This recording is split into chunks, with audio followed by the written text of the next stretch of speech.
Boa noite. Boa noite. Liminar suspende depoimento de Lula sobre o apartamento em Guarujá. Promotores dizem que ninguém está acima da lei. Mesmo com a suspensão, manifestantes pró e contra Lula se enfrentam diante do Fórum da Barra Funda. Aliado de Dilma continua líder do PMDB. O ministro da Saúde se afastou do cargo para votar.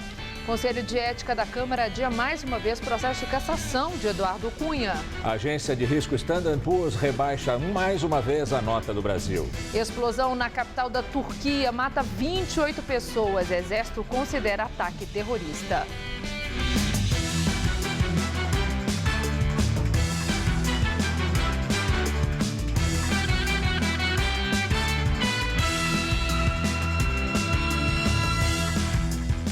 Hoje o dia foi marcado por muita tensão e confusão em frente ao Fórum da Barra Funda, em São Paulo, onde o ex-presidente Lula e a mulher, Marisa, iriam depor. Uma liminar suspendeu esses depoimentos. Mesmo assim, grupos pró e contra Lula se reuniram em frente ao fórum e se enfrentaram. A Polícia Militar também entrou em confronto com os manifestantes.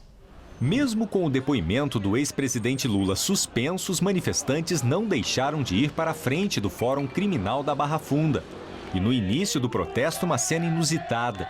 Pessoas que vieram dar apoio ao ex-presidente dividiam o mesmo espaço com quem pedia a prisão do petista. Existe um ditado, que diz que onde há fumaça, há fogo. Então, nós apoiamos para que a justiça seja feita. Nós estamos aqui de prontidão para defender não só a questão do Lula, mas defender a democracia. Mas o clima de tranquilidade durou pouco. Agora a Polícia Militar decidiu separar os grupos. Olha, de um lado estão os manifestantes que dão apoio aí ao ex-presidente Lula. Do outro lado, os manifestantes que pedem o impeachment da presidente Dilma, pedem também a prisão do ex-presidente Lula. E isso foi tomada, essa medida, porque os ânimos ficaram mais exaltados. E não faltaram provocações dos dois lados. Ladrão é na cadeia! Ladrão é na cadeia!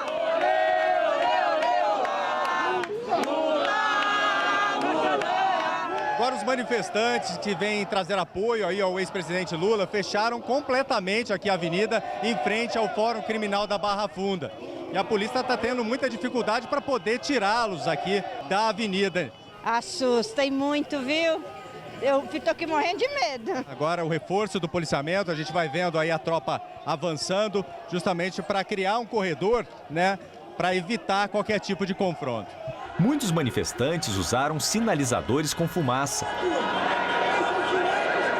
O clima ficou ainda mais tenso quando integrantes do grupo contra o governo tentaram encher um boneco gigante com a caricatura de Lula, batizado de Pichuleco. E os integrantes de grupos pró-governo tentaram impedir. A polícia precisou agir e lançou bombas de efeito moral. E afastou os manifestantes que tentavam rasgar o boneco. Houve muita correria e alguns manifestantes entraram em briga corporal. Já que o covarde do Lula não veio, o Pichuleco veio. Todos têm direito à manifestação, a Polícia Militar está aqui para preservar esse direito. Este homem recebeu um golpe na cabeça e chegou a ficar desacordado. Nós entendemos que isso daí é oposição. É a oposição que quer derrubar, tá entendendo? O PT. É importante que a gente apoie a verdadeira justiça. Independente se ele for condenado ou não, mas nós temos que estar presentes para apoiar essas pessoas, esses promotores, os juiz Sérgio Moro, enfim, essas pessoas que estão batalhando e lutando contra uma quadrilha tão poderosa. A suspensão dos depoimentos foi pedida por um deputado do PT. O Ministério Público de São Paulo diz que vai recorrer da decisão e que ninguém está acima da lei. O inquérito já tem 26 volumes, 5.000 páginas. Os depoimentos do ex-presidente Lula e da mulher dele, Marisa Letícia, já estavam marcados desde o fim de janeiro. A liminar dada pelo juiz federal Walter de Araújo, do Conselho Nacional do Ministério Público, chegou ontem, tarde da noite, e vale até que o plenário decida sobre o caso. O argumento para suspender os depoimentos é que não fiquem dúvidas que levem à nulidade do processo. A suspensão atendeu a um questionamento do deputado federal Paulo Teixeira Teixeira, do PT de São Paulo. A principal alegação do petista era que o promotor natural do caso não poderia ser Cássio Conserino, que é integrante da 2ª Promotoria de São Paulo, e que o inquérito que investiga o apartamento triplex em Guarujá deveria ser da 1ª Promotoria, que já investiga o caso da Bancop, a cooperativa habitacional dos bancários, cujo promotor é José Carlos Blatt. Mas o deputado também questionou o fato do promotor já ter se pronunciado publicamente sobre o ex-presidente. Quem investiga tem que ter imparcialidade. Quem investiga tem que garantir, num Estado democrático de direito, o contraditório. Tem que estar preso às provas. Nós aprovamos uma Constituição, nós somos um país democrático, ninguém pode estar acima da lei e da Constituição. Antes de ouvir, ele pré-julgou. Ele perdeu a condição de conduzir esta investigação. No início da tarde, 4 promotores convocaram uma coletiva de imprensa, mas eles não responderam a questionamentos dos jornalistas. O promotor Cássio Conserino, que foi quem convocou o ex-presidente Lula e a mulher dele a prestar depoimento, leu esta nota. Eles se posicionam contra a decisão do Conselho Nacional do Ministério Público, sob o argumento de que qualquer promotor pode instaurar um inquérito. E citam, inclusive, uma resolução do próprio Conselho que aponta para isso. Os promotores também apresentaram uma decisão judicial de junho de 2015 que autoriza uma outra investigação paralela ao processo da Bancop. Quanto à alegada antecipação de juízo de valor, noticiada pela imprensa escrita, esclarecem que apenas foram divulgados fatos e informações de interesse público, sem que isso possa gerar qualquer suspeição dos promotores de justiça condutores da investigação. Os promotores pediram urgência na revisão da suspensão e disseram que ninguém está acima da lei. Para que possam cumprir o objetivo de apurar os graves fatos envolvendo pessoas que se consideram acima e à margem da lei. Algo que não pode ser subtraído da honesta sociedade civil brasileira. O Ministério Público apura se o triplex em Guarujá é de propriedade da família Lula. O imóvel foi reformado pela construtora Talento, contratada da OAS, alvo da Operação Lava Jato. A suspeita é que a empreiteira usou o empreendimento para disfarçar o repasse de propina no esquema de corrupção da Petrobras. Lula diz que teve uma cota de um projeto do prédio, mas que desistiu do negócio e que declarou o fato à Receita Federal. Hoje, o ex-presidente recebeu em seu instituto, no Ipiranga, um grupo de deputados federais do PT de vários estados. E, segundo o jornal Folha de São Paulo, advogados simpáticos ao PT fizeram um acordo com Lula para criar uma rede de solidariedade com o petista, com mobilizações de artistas e outras lideranças. Direto de Brasília, agora, Josias de Souza fala sobre a situação do ex-presidente Lula. Lula e seus devotos festejaram como uma grande vitória a suspensão do depoimento que o ex-presidente e sua mulher Marisa prestariam ao Ministério Público de São Paulo sobre a suspeita de ocultação de patrimônio no caso do triplex no Guarujá. Munido de uma liminar do Conselho Nacional do Ministério Público, obtida com a ajuda do deputado petista Paulo Teixeira, Lula não deu as caras. Em vez de explicações, ele forneceu um pouco mais do seu silêncio. Poucas vezes na história um homem público se defendeu tão mal, tão bem. Ainda que se considere a suspensão do depoimento como uma vitória jurídica parcial e temporária, o prolongamento do silêncio de Lula apenas potencializa o problema. Lula é um tipo de político que costuma falar 10 vezes antes de pensar. E agora, no instante em que precisa falar em sua defesa, Lula silencia. Todos sabem que Lula dispõe do trombone e todos estranham que lhe falte o sopro.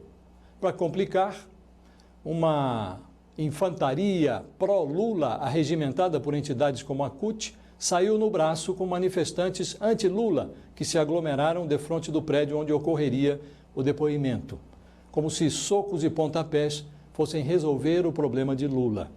O grande problema hoje não é nem a incapacidade dos investigadores de reconhecer a honestidade de Lula, mas a incrível dificuldade de Lula de demonstrá-la. Boa noite. Conselho de Ética da Câmara adia mais uma vez a análise de processo contra Eduardo Cunha. Hoje, o relator do processo, o deputado Marcos Rogério, do PDT, leu novamente seu parecer e manteve o voto pela abertura do processo contra o presidente da Câmara por quebra de decoro parlamentar. O relatório de Rogério já tinha sido aprovado em dezembro, mas a votação foi anulada recentemente pelo vice-presidente da Casa, Valdir Maranhão, aliado de Eduardo Cunha. Ele alegou que não foi dada a oportunidade dos parlamentares pedirem vista do processo antes de votar. Hoje também falou no Conselho de Ética o advogado de Cunha, Marcelo Nobre. Como já era previsto, um deputado pediu vista, foi o Wellington Roberto, do PR, seguido por outros parlamentares. Com isso, a votação só pode ocorrer após 2 dias úteis. Aliados de Eduardo Cunha têm adotado essa manobra para adiar a análise do processo. Uma nova sessão foi marcada para terça-feira da semana que vem. Uma vitória para a presidente Dilma. O deputado Leonardo Picciani, aliado do governo, foi reeleito para um novo mandato à frente da bancada do PMDB. Picciani derrotou o deputado Hugo Mota, que contava com o apoio do presidente da Câmara, Eduardo Cunha. Leonardo Picciani recebeu 37 votos e Hugo Mota 30. 2 deputados votaram em branco. O placar apertado reflete uma divisão na legenda. De um lado, os aliados da presidente Dilma e do outro, os deputados que defendem o impeachment. Leonardo Picciani vai ter papel fundamental daqui para frente. Caberá ao líder de cada bancada indicar os integrantes da comissão especial que vai analisar o pedido de impeachment da presidente. Nós indicaremos na comissão do impeachment todas as correntes de pensamento do partido. Ministro da Saúde, Marcelo Castro, é recebido na Câmara dos Deputados por grupo de manifestantes fantasiados de mosquitos Aedes aegypti.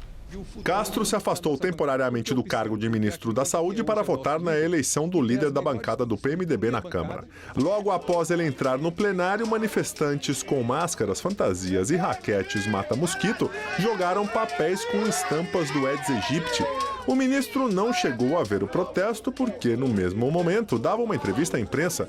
Castro foi criticado por parlamentares da oposição por deixar a pasta em meio à crise provocada pela epidemia de dengue e zika vírus. O protesto foi patrocinado pelo Solidariedade, partido aliado de Eduardo Cunha. Vamos agora ao comentário de política com Bob Fernandes. Manifestantes contra e a favor de Lula se confrontaram em frente ao Fórum da Barra Funda em São Paulo, no que pode ser visto como um primeiro round. Walter de Araújo, do Conselho Nacional do Ministério Público, suspendeu o depoimento que Lula e Marisa dariam ao promotor Cássio Conselino. Walter acusa Conselino de transgredir seus deveres funcionais. Conselino diz que seguirá investigando pessoas que se consideram acima da lei.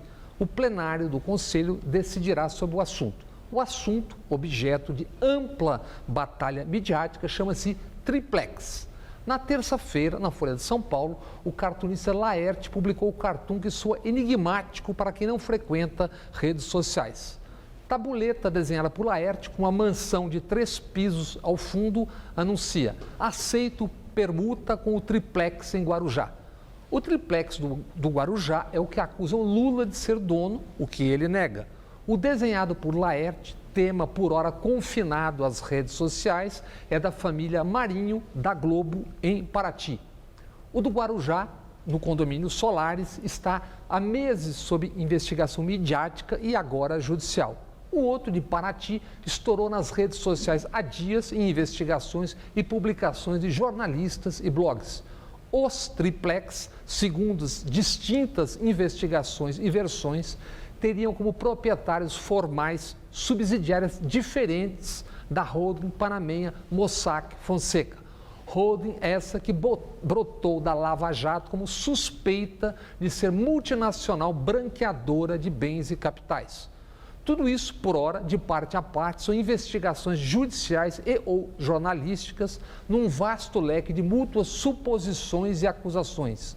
Ainda que de um lado ou de outro se busque desqualificar ou esconder, um fato é inegável. Milhões e milhões de pessoas já tomaram conhecimento disso aqui e agora exposto, seja nas mídias tradicionais, seja pelas redes sociais. O Brasil tem 193 milhões de pessoas com TV em casa e 89% dos brasileiros ouvem rádio. Brasileiros têm 258 milhões de celulares e mais de 100 milhões usam redes sociais. O que falta mesmo é espaço econômico justo para produção, veiculação e debate verdadeiramente plural de conteúdos. Boa noite. Tribunal de Justiça manda a Assembleia Legislativa de São Paulo entregar computadores de assessores do deputado Fernando Capês, do PSDB. Eles são acusados de fazer parte de um esquema de corrupção na compra da merenda escolar no estado. Pela decisão, a Assembleia deve entregar os arquivos dos computadores usados por Luiz Carlos Gutierrez, que ainda trabalha com Capês, e por Jéter Rodrigues Pereira e José Merivaldo dos Santos, o Meriva, ex-auxiliares do deputado. O material será submetido à perícia. Os investigadores suspeitam que os aliados do Tucano eram um elo entre políticos e agentes públicos no possível desvio de recursos. A investigação é sobre um suposto esquema de corrupção para vencer licitações para o fornecimento de suco de laranja em escolas públicas do estado. Um funcionário da COAF, cooperativa que atua no estado, afirmou que pagava propina em troca de contratos com o governo. Ontem, a Justiça determinou a quebra dos sigilos bancário e fiscal de Capês. Ele nega as acusações. O Tribunal de Justiça determinou que o juiz aceite denúncia relativa ao cartel de trens e metrô em São Paulo. A informação foi publicada pelo Estadão. O Tribunal de Justiça determinou que o juiz Rodolfo Pelizari aceite uma denúncia contra um ex-executivo da Siemens. O TJ atendeu a um pedido do Ministério Público que questionou a decisão judicial que rejeitou, em setembro de 2014, a denúncia contra 7 executivos da Siemens e da Hyundai, acusados de fraudar licitações. Na decisão, o desembargador Cardoso Perpétuo afirma que há claros e irrefutáveis indícios dos crimes denunciados pelo Ministério Público. A promotoria afirma que houve acordo entre as empresas para combinar preços e fraudar licitações. O Tribunal de Justiça ainda analisa outros recursos do Ministério sobre o caso. Há uma semana em vigor, a lei anti-bullying, assinada pela presidente Dilma Rousseff, determina que as instituições de ensino estabeleçam medidas de prevenção, como capacitar professores e equipes pedagógicas para orientar pais, famílias e vítimas e agressores.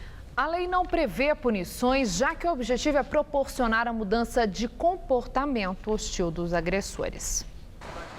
Esta estudante, hoje no primeiro ano do ensino médio, teve que trocar de escola porque era perseguida por outras alunas. Umas meninas que eu havia brigado eram as mais famosinhas do colégio, então elas juntaram todo mundo e brigaram comigo, enfim. A Lei Federal número 13.185, que começou a valer neste mês, se propõe a preencher lacunas sobre esse problema tão antigo. O objetivo é prevenir e combater a prática da intimidação sistemática e implementar campanhas de conscientização. Mas a lei não faz referência a qualquer punição para a escola ou instituição que não seguir o texto. Essa lei impõe às escolas, tanto públicas quanto particulares, a necessidade de implantação de um programa anti-bullying. E as ocorrências surgidas na própria escola deverão ser comunicadas, relatadas à Secretaria da Educação bimestralmente. Você já ouviu falar em bullying no trabalho? Ele é mais comum do que você imagina. E nesse ponto, a nova lei, segundo o presidente da Comissão Anti-Bullying da OAB, serve como respaldo para casos de intimidação que forem parar na Justiça. Em termos preventivos, é importante que a empresa também possa ter algum programa ou alguma prática de prevenção do bullying no seu ambiente de trabalho. O objetivo, porém, é começar essa educação logo na infância. Portanto, o principal alvo é a escola. Nesta da rede estadual, já existe um programa anti-bullying desde 2009. Os alunos recebem livros e apostilas que ensinam sobre diversidade. E uma vez por semana são ministradas aulas de educação socioemocional. Mas a escola resolveu colocar isso em prática e começou a exercitar a arte da empatia. É por isso que o Carlos está aqui no cargo de repórter me entrevistando e que a professora trocou de lugar com a Ana Laura. É que a escola chegou à conclusão de que se colocar no lugar do outro é o primeiro passo para formar cidadãos conscientes e passar um apagador no bullying. Os conflitos, eles são inerentes ao ser humano, eles vão acontecer. E é importante que eles aconteçam. Por meio dos conflitos, a gente cresce, a gente amadurece as relações, né? Então é exercício constante. A gente percebe que eles ficam mais centrados, que eles não se preocupam com outras coisas que não estão ligadas à educação, né? Eles têm um foco maior aqui dentro. As temperaturas hoje dispararam à tarde e ultrapassaram até a marca dos 30 graus em praticamente todas as cidades do estado de São Paulo, hein? Pois é, aqui na capital a máxima chegou aos 31 graus e com a umidade do ar está alta, choveu forte em algumas regiões. O Centro de Gerenciamento de Emergências declarou o estado de atenção em várias regiões e 2 córregos na Zona Sul transbordaram. Vamos ver como fica o tempo amanhã com Mariana Armentano.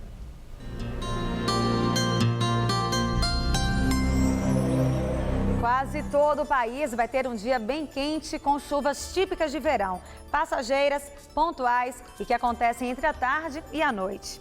Essa condição vale para todas essas áreas em tons de verde mais claro. Onde temos verde escuro, a previsão é de muito calor, mas com chuvas a qualquer hora. Como o sistema de baixa pressão ainda está atuando na costa do Sudeste, a previsão é de pancadas ao longo do dia no interior paulista, no sul de Minas e Triângulo Mineiro e também no centro-norte fluminense.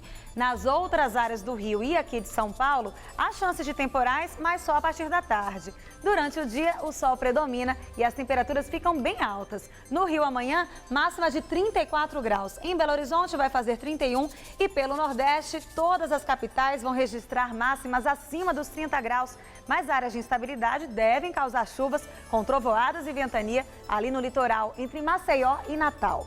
Detalhando agora o mapa de São Paulo, a gente vê que as chuvas são esperadas para todo o estado. Mesmo assim, o calor não dá trégua. Faz até 33 graus amanhã em Araçatuba, 34 em Votuporanga, 33 em São José dos Campos e 30 graus aqui na capital. Toda a grande São Paulo vai começar o dia com muitas nuvens. Já no meio da manhã o sol aparece forte, as temperaturas disparam, mas entre a tarde, a noite e a madrugada podem ocorrer aqueles temporais de verão em alguns pontos da cidade. Um velho conhecido de quem vai às feiras, o caldo de cana está passando por um processo de gourmetização. Agora a bebida ostenta opções exóticas. Barulho de motor na feira é bom sinal. Sinal que está saindo um caldo de cana fresquinho. Com esse calor, cai que é uma beleza. Eu gosto bastante, particularmente. Eu acho que é bem refrescante. No verão eu acabo consumindo mais. E depois da atividade física, eu também gosto, sim. Apesar de ser bem calórico, eu não ligo, não. Eu queimo as calorias para isso. Bom, ela contou que tinha acabado de correr 5 quilômetros. Nesse caso, pode tomar sem culpa, Marina. Porque o caldo de cana é super saudável. Ajuda a repor energias, hidrata e é alimento para os músculos. Então, tá liberado até um chorinho. O caldo de cana puro todo mundo conhece, mas tem outras opções. Cada vez mais sabores. Além do puro, tem o limão, abacaxi, maracujá, pêssego, morango, gengibre, manga, hortelã, caju. Ufa, muitos sabores. Mas como que isso é feito na hora? É a polpa do morango, a gente já deixa aqui. A gente coloca bem geladinho. A gente coloca no copinho, coloca o caldo de cana e pronto. A Renata pediu garapa com caju, repetição da escolha da semana anterior. Gostou do sabor, hein? Já experimentei de pêssego e de limão. Eu gostei também, mas a de caju pra mim me agradou mais. Não deixa de ser caldo de cana, tá lá a essência, mas muda, é diferente. Aumentar o cardápio é uma das ferramentas para garantir as vendas. Isso porque, segundo os feirantes, nos últimos meses, com crise na economia, o movimento caiu. Fora que o pessoal já pede caldo de cana chorando. Pede tipo, ou pede chorinho ou quer desconto. Outra estratégia é fazer parceria com as barracas de pastel, já que essa combinação é um verdadeiro clássico. Nessa feira na Moca, na Zona Leste, o cliente come o pastel em uma, bebe o caldo de cana na barraca vizinha e, se quiser, paga tudo junto. Depois os comerciantes se entendem. Mas que facilita a vida do Otávio, facilita. Uns minutinhos a mais para saborear. É uma refeição rápida e você não perde muito tempo, dá para voltar para o trabalho, tudo. Então eu gosto desse dia. Almoço também de um pessoal muito aguardado, que andava sumido de férias. São os estudantes que estão voltando às aulas e também ao pastel com caldo de cana. Nesse caso, graças à tradição, coisa de avô pra neta. Quarta-feira é sagrada, pastel e caldo de cana não pode faltar, né? Ela gosta. E leva pra casa pra mulher também. Senão, né, vai ter briga. E depois da queda nas vendas no varejo, o IBGE anuncia retração também no setor de serviços. De acordo com dados divulgados hoje, o setor fechou 2015 com queda de 3,6%. A queda em 2015 foi puxada principalmente pelo setor de transportes. A agência de classificação de risco Standard & Poor's volta a rebaixar a nota do Brasil agora de BB+ para BB. Além de ter sido cortado em um nível, o rating continua com perspectiva negativa. A Standard & Poor's havia retirado o selo de bom pagador do Brasil em setembro do ano passado. O anúncio do corte no rating brasileiro afetou imediatamente a Bolsa de Valores de São Paulo. O Ibovespa, que subia mais de 3% antes da divulgação da nota, despencou 1.000 pontos em menos de uma hora. No final do pregão, o índice se recuperou um pouco e fechou o dia com alta de 1,82%. Nosso comentarista de economia, Vinícius Torres Freire, fala sobre esse rebaixamento da nota do Brasil. O Brasil está com menos crédito na praça. Como a gente acabou de ver, o governo do Brasil foi rebaixado por uma dessas empresas que avalia o risco de um país ou firma dar calote. O governo do Brasil já era classificado como de risco desde o final do ano passado por essas empresas. Mas antes disso, já era classificado como de alto risco pelos credores, pelos donos do dinheiro grosso, pelos investidores. Quanto mais arriscado é um país, mais caro fica para o governo, para empresas e até para nós mesmos tomarmos empréstimos. O que mudou? Não muito agora, de imediato. Esse novo rebaixamento apenas confirma e espalha ainda mais pelo mundo a ideia de que a recuperação da economia do Brasil vai ser lenta. Por que o Brasil foi ainda mais rebaixado? Porque, segundo essa empresa, a S&P, o governo tem apenas planos de corrigir problemas, tais como a sua pindaíba, e não mais que isso, não mais do que planos. Mesmo que fossem projetos concretos, o risco de não serem aprovados é grande, dado o tumulto na política, piorado, entre outros motivos, pelos escândalos de corrupção. Além do mais, arrumar as coisas fica especialmente difícil em um ano que será de recessão profunda. A economia deve encolher quase tanto quanto no ano passado. Com a economia encolhendo, a receita de impostos do governo cai. Como é difícil cortar gastos, a pindaíba do governo continua. A pindaíba do governo é um dos principais motivos dos juros altos e da desconfiança no futuro do Brasil. Na prática, o rebaixamento vai piorar nossa vida neste ano, por exemplo? Não. É apenas mais um sintoma de que estamos muito mal. No entanto, essa baixa do crédito significa que a recuperação vai ser um pouco mais demorada. Alguns economistas começavam a dizer que o país para de piorar entre meados deste ano e o final. 2017 seria um ano de estagnação. Não pioraria nem melhoraria. Começaríamos a sair do fundo do poço apenas em 2018. Começaríamos. Boa noite. E as notícias continuam ruins. Um relatório do Fundo Monetário Internacional afirma que a economia brasileira deve fechar 2016 com o segundo pior desempenho do mundo. A estimativa é que o PIB do país encolha 3,5% este ano. De acordo com o estudo, o Brasil ficaria à frente só da Venezuela, que deve ter uma retração na economia estimada em 6%. A escola de samba Pérola Negra entrou com recurso na Liga das Escolas de Samba para continuar no grupo especial. A escola foi rebaixada, mas a diretoria afirma que a Pérola foi prejudicada pela queda de energia no sambódromo antes do desfile começar. Por causa de um problema com um transformador, alguns refletores na concentração e no meio da pista ficaram apagados por cerca de 40 minutos. O incidente atrasou o começo dos desfiles e durante a passagem da Pérola Negra, alguns refletores também não funcionaram. A escola abriu os desfiles do grupo especial do Carnaval de São Paulo. Em Santana, na Zona Norte, um bairro carrega lendas e mistérios no próprio nome. É o Chora Menino e por lá não faltam histórias sobre o que ou quem deu origem a esse curioso nome.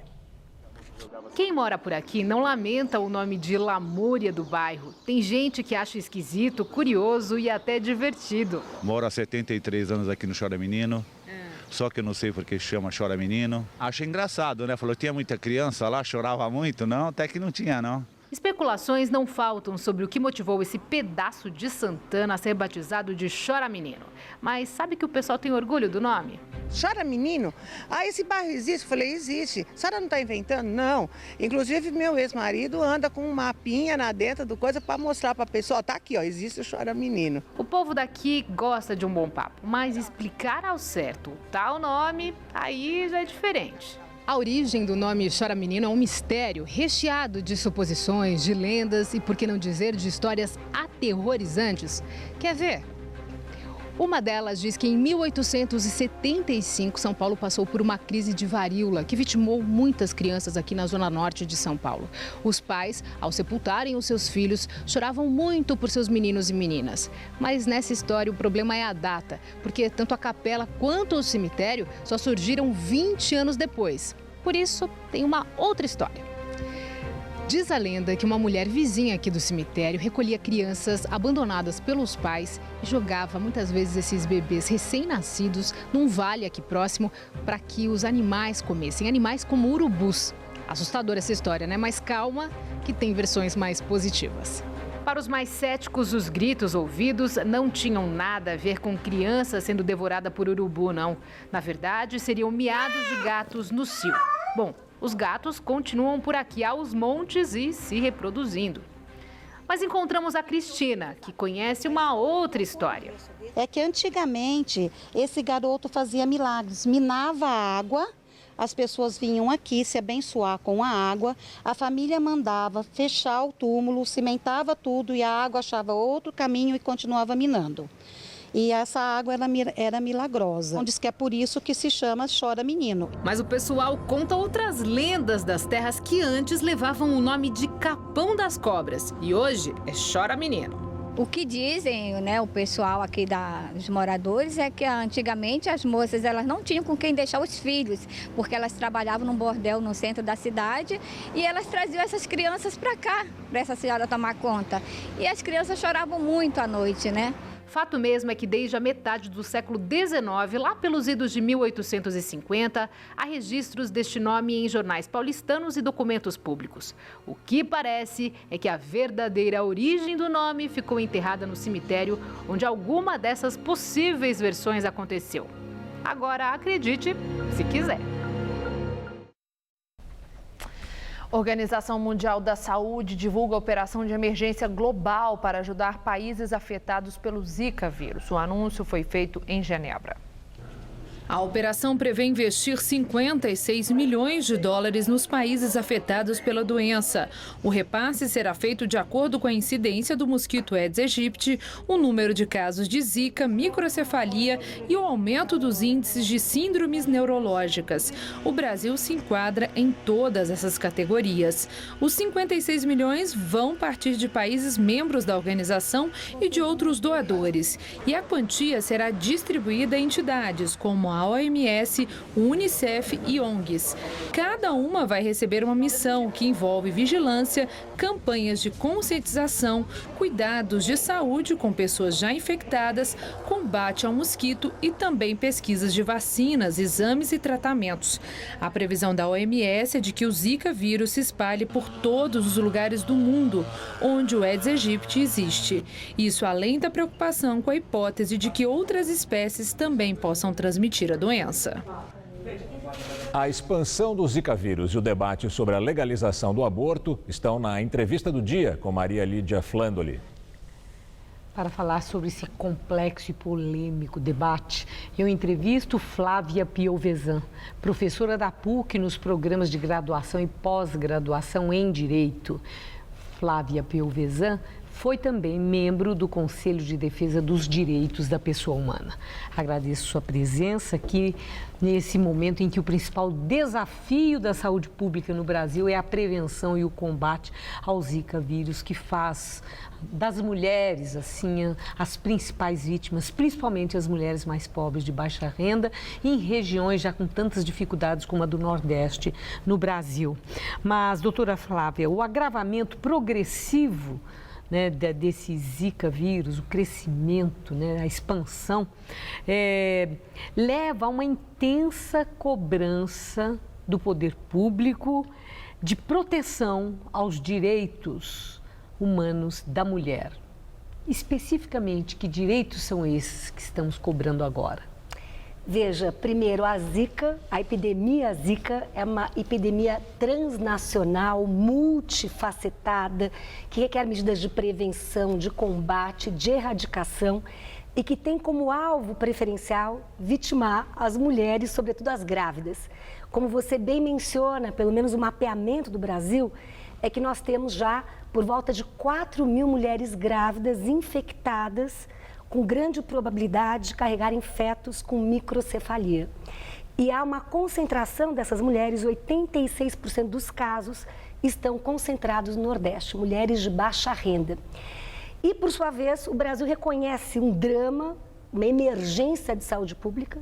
A Organização Mundial de Saúde, acabamos de ver, também noticia.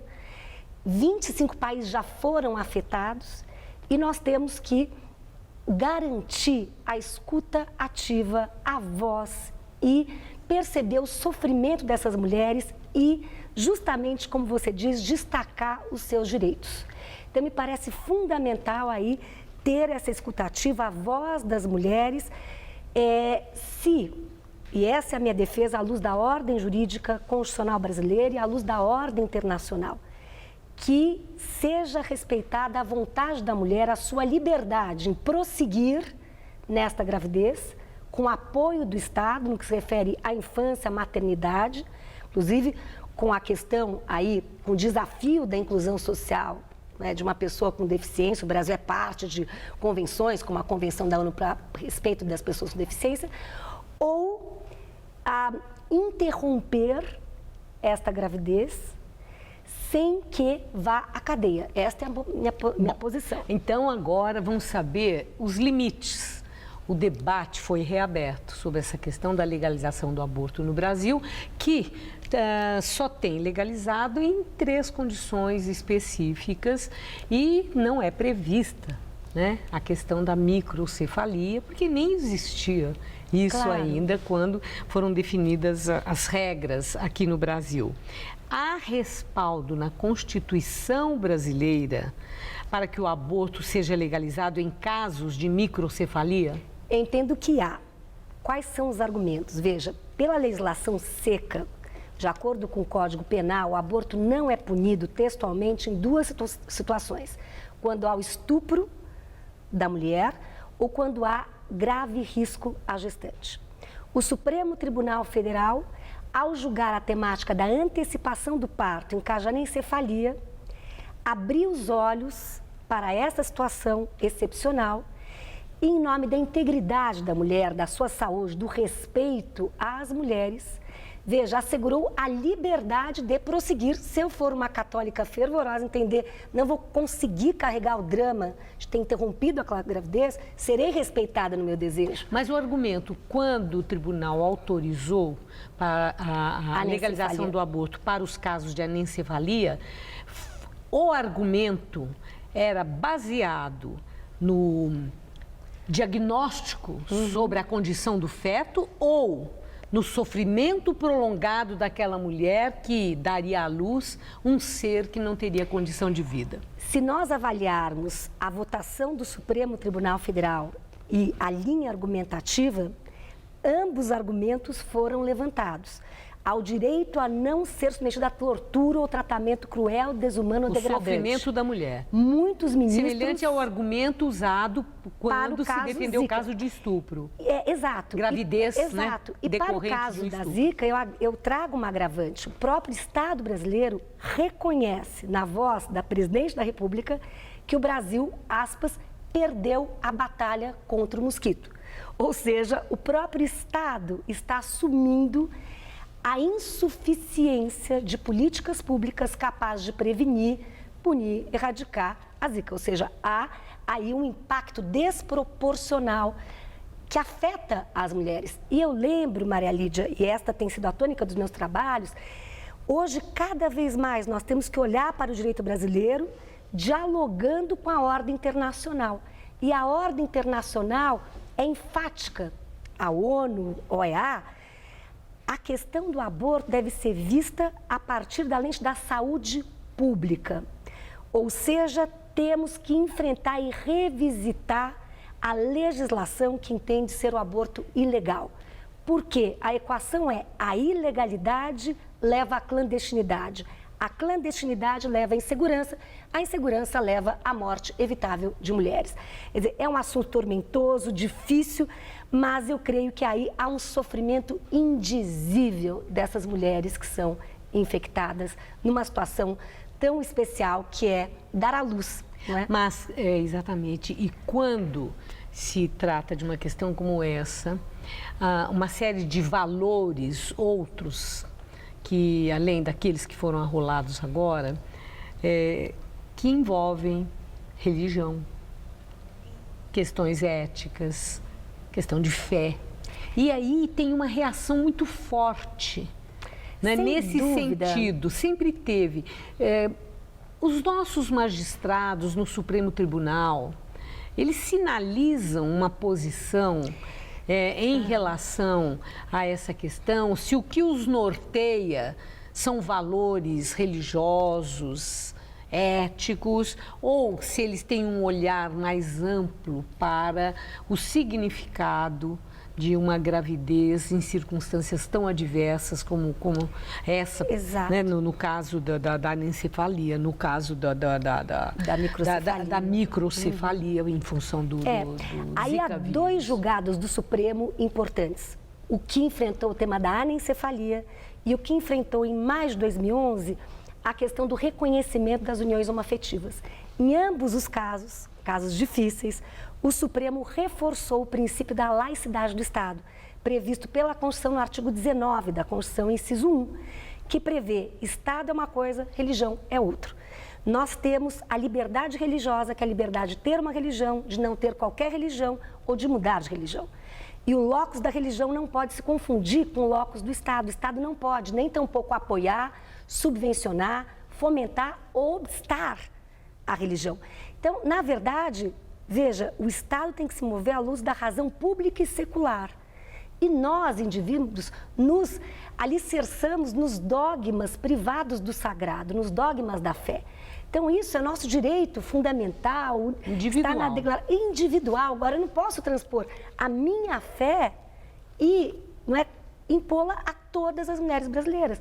É por isso que o que eu defendo aqui é o respeito à voz das mulheres, a escuta do seu sofrimento e que seja respeitada a sua decisão livre, informada e o seu desejo, para que esteja bem com a sua consciência, um ato de responsabilidade, não é? Um ato difícil, mas que essa mulher deve ser respeitada no sentido de prosseguir essa gravidez nessa situação ou de interrompê-la sem que haja como consequência o cárcere. Uma última questão. Como já foi mencionado, a Organização Mundial de Saúde decretou estado de emergência internacional em função da expansão do Zika vírus. E a ONU, recentemente, se pronunciou favorável ao aborto legal e seguro em casos de microcefalia. Que significado tem o posicionamento e a declaração formal de entidades com essa representatividade para países que estão com esse debate em aberto, como é o caso do Brasil, sobre a legalização do aborto? Veja, a questão se transnacionalizou e a ONU não inova, porque a ONU está endossando que o aborto deve ser visto como um problema de saúde pública, quanto mais numa situação de emergência pública reconhecida pelo Estado. E se nós tivéssemos o mapa mundi aqui, nós perceberíamos, como lembrou o jornal El País, que o mosquito foi escolher justamente uma geografia que é absolutamente restritiva com relação aos direitos humanos das mulheres. Os países da Europa Ocidental, por exemplo, lá há uma legislação muito mais liberal. Isso não significou o fomento ao aborto. Não há prazer em realizar a interrupção da gravidez. Sempre é um ato dramático, de grande sofrimento, mas que eu creio deve ficar na responsabilidade das mulheres. Muito obrigada, doutora Flávia Pio. Eu agradeço. Uma boa Muito noite. Gamberini. Você vai ver a seguir. Explosão na Turquia mata pelo menos 28 pessoas. E a visita de Francisco ao México. Papa termina a viagem ao país visitando a cidade que já foi considerada uma das mais perigosas do mundo. Onix e Cruz. Um tem design esportivo, o outro tem acabamento de primeira. Um tem o melhor valor de revenda do país, o outro tem uma tecnologia exclusiva no Brasil. Um está com uma excelente condição e o outro também.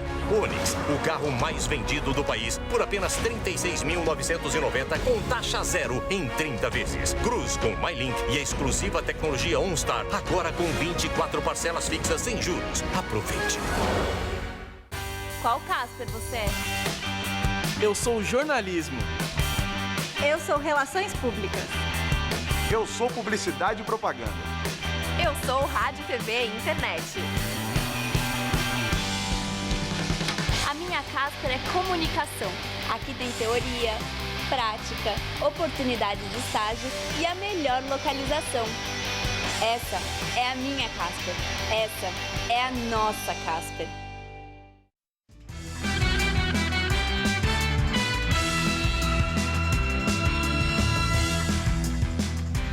Voltamos direto para as notícias do esporte com Rodolfo Gamberini e Celso Cardoso. O Corinthians estreia hoje na Libertadores da América e o São Paulo está jogando neste momento, não é, Celso? Pois é, Gamberini, o São Paulo enfrenta o Strongest da Bolívia no estádio do Pacaembu. É a estreia do tricolor na fase de grupos e o jogo começou em instantes, 7h30 da noite, por enquanto está 0-0. Mais tarde, 10 da noite, é a vez de o Corinthians jogar. O time paulista enfrenta o Cobressal no deserto do Atacama na estreia da Libertadores. Além dos chilenos do Cobressal, logo mais pela Libertadores, o Corinthians vai encarar as mazelas do deserto de Atacama como adversário na estreia da competição. É sempre muito complicado jogar fora de casa e acho que é no meio do deserto o jogo, né? Então tem uma série de dificuldades, acho que nós temos que nos superarmos e buscar em tudo que a gente vê aqui, que é buscar os 3 pontos. Os brasileiros treinaram ontem no CT da Universidade do Chile, em Santiago, onde o técnico Tite praticamente confirmou a equipe titular de hoje à noite, que vai começar com Cássio no gol, Fagner, Felipe, Iago e Wendel fechando a linha defensiva. No meio de campo, os volantes Bruno Henrique e Elias fazem a proteção da zaga, enquanto Romero, Rodriguinho e Luca articulam as jogadas. Na frente, Danilo fica como referência. O que devemos esperar desse jogo, Celso? Tá aí uma boa pergunta. O time do Cobressal entende que tem que se aproveitar do efeito da altitude, pressionar o Corinthians no campo de defesa o tempo todo, porque eles vão botar correria. E o Corinthians tende a segurar um pouco mais o jogo, até para poupar um pouco a energia, que todos nós sabemos, jogar na altitude, aliás, caminhar na altitude não é fácil. Coisa na altitude não é para quem não está acostumado, não é fácil. Para jogar bola ainda, então o Corinthians deve administrar um pouquinho, até para ganhar também um pouco mais de confiança e explorar os contra-ataques. Acho que o Corinthians vai amarrar um pouco mais o jogo e o Cobressal vai tentar partir para o ataque. E o jogo do São Paulo contra o Strongest? Teoricamente mais fácil para o São Paulo, que joga em casa, contra um time que costuma jogar nas alturas, mas aqui é o nível, quer dizer, 800 metros acima do nível do mar, não oferece muito perigo não. Tá bom. Bom, outros 2 times brasileiros também estreiam hoje na Libertadores da América. O Grêmio vai jogar no México contra o Toluca, também tem altitude por lá, e o Atlético Mineiro está em Arequipa, nas montanhas peruanas, para enfrentar o Melgar. O Atlético Mineiro vai fazer a estreia na Copa Libertadores fora de casa e na altitude. O Galo vai encarar o Melgar na cidade de Arequipa, no sul do Peru, a 2.300 metros acima do nível do mar. Mas as condições geográficas e o fato de ainda não poder contar com o Robinho parecem não preocupar o treinador Diego Aguirre. Tranquilo, mas focalizado, consciente de que é muito importante começar bem. O Grêmio também faz hoje a estreia fora de casa, joga contra o Toluca do México. O técnico Roger Machado aproveitou esse período de treinamentos para promover uma alteração no time considerado titular. Fred deu lugar a Cadu na zaga. A mudança na escalação não é uma opção minha, é uma opção técnica. Preciso dar ao jogador a condição dele, quando lançado como titular, poder em algum momento adquirir a confiança no seu jogo. E o Palmeiras estreou ontem em Montevidéu, mas bobeou muito, né, Celso? Aliás, o pedaço do jogo que eu vi estava horroroso. Se fizer um time da TV Gazeta contra o Tiririca da Serra, vai ser melhor. Olha, comigo no ataque ainda por cima. Não, realmente não foi um jogo agradável, não. E apesar de estar em vantagem no placar por 2 vezes, o time palmeirense acabou cedendo o empate para o frágil River Plate uruguaio. O placar de 2-2 foi lamentado pelos jogadores no desembarque em São Paulo. No desembarque da delegação palmeirense, o assunto foi a pressão exercida no técnico Marcelo Oliveira. Com o empate de ontem na estreia da Copa Libertadores da América, a equipe completou 4 jogos sem nenhuma vitória. Mas o elenco preferiu sair em defesa do treinador. Todo mundo gosta dele, até o Zé antes do jogo falou que todo mundo está fechado com ele, todo mundo... Até por isso que nós se cobramos que tem que dar um pouquinho a mais jogadores, porque a responsabilidade mais é nossa de quem entra em campo. Sempre importante estar pontuando e valeu pela luta, pela garra. Esse ponto é muito importante para a nossa caminhada, só que agora é concentração total no clássico. Todo mundo gosta do treinador do Palmeiras, principalmente os adversários. Mas também, calma, deixa ele trabalhar, né? Tá bom. Obrigado, Celso. Boa noite, até amanhã. Boa noite. Estela. Uma forte explosão em Ankara, a capital da Turquia, mata pelo menos 28 pessoas e deixa 61 feridos. A explosão no centro de Ankara teria sido provocada por um carro-bomba. O exército emitiu um comunicado afirmando que foi um ataque terrorista contra veículos militares que estavam parados num semáforo. A autoria do ataque ainda é desconhecida. Os primeiros caminhões com ajuda humanitária chegam às cidades sitiadas na Síria, levando alimentos para os moradores presos no fogo cruzado da Guerra Civil. O ditador Bashar al-Assad autorizou a operação e dezenas de caminhões levaram alimentos, remédios e outros gêneros de primeira necessidade a moradores de cidades sitiadas. O Crescente Vermelho Sírio está coordenando as remessas aéreas com a ONU, que exigiu acesso irrestrito a todas as regiões. Uma clínica móvel foi para Madaya, onde muitos habitantes morreram de fome. Segundo a ONU, quase 500 mil pessoas vivem nas 18 zonas cercadas no território sírio, a maioria por forças militares do regime, mas também pela frente Al-Nusra, que é o braço sírio da rede Al-Qaeda e por outras facções. Os Estados Unidos expressaram ceticismo sobre um cessar dos combates no fim de semana, como prevê um acordo concluído com a Rússia na semana passada. O Papa Francisco encerrou viagem ao México indo a Ciudad Juárez, na fronteira com os Estados Unidos. A visita a Ciudad Juárez começou no presídio, onde o Papa se encontrou com detentos e familiares. Francisco fez um discurso sobre reinserção na sociedade, pedindo que os presos lutem contra as situações que os levaram à prisão. Promover os processos de reinserção. Ciudad Juárez já chegou a ser considerada a cidade mais violenta do mundo. Com a intervenção das forças de segurança mexicanas e o enfraquecimento dos cartéis do narcotráfico, os crimes na região diminuíram de forma drástica. Francisco encerrou a visita com uma missa na fronteira com o estado americano do Texas, por onde passam clandestinamente centenas de imigrantes todos os anos. O Papa viaja ainda hoje para Roma. Ontem, no momento de irritação na cidade de Morelia, Francisco deu uma bronca num jovem que o puxou com força e não queria largá-lo. O Papa perdeu o equilíbrio sobre uma criança numa cadeira de rodas. Francisco encarou o jovem, levantou a voz e disse 2 vezes em espanhol, com cara de bravo: "Não seja egoísta." Banda de rock californiana Eagles of the Death Metal toca em Paris pela primeira vez, 3 meses depois dos atentados terroristas que mataram 130 pessoas. O Olympia ficou lotado. Sobreviventes do massacre no Bataclan e parentes das vítimas ganharam ingressos. Todo mundo foi revistado antes de entrar. Emocionada, a banda Eagles of Death Metal apresentou o show da turnê que agora se chama Nossos Amigos. O vocalista Jess Hughes interrompeu a primeira música e pediu 89 segundos de silêncio para lembrar. Let's take a moment to remember and we get back to the fun. 30 psicólogos ficaram à disposição para prestar ajuda aos sobreviventes e familiares. Foram mais de 2 horas de show. A pedidos, ficou fora do setlist a música Kiss the Devil, que a banda tocava no momento do massacre no Bataclan.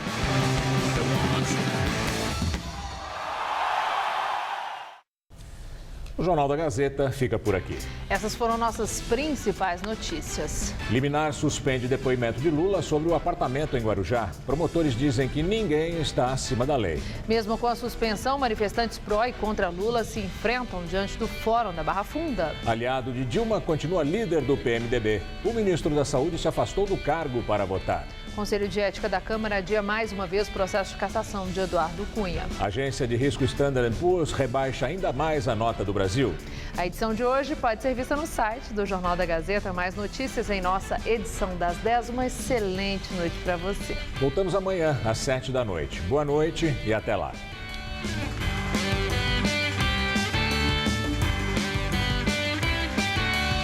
Zé Armando Vanucci te deixa por dentro dos bastidores da TV no Todo Seu. Hoje, 10h30 da noite.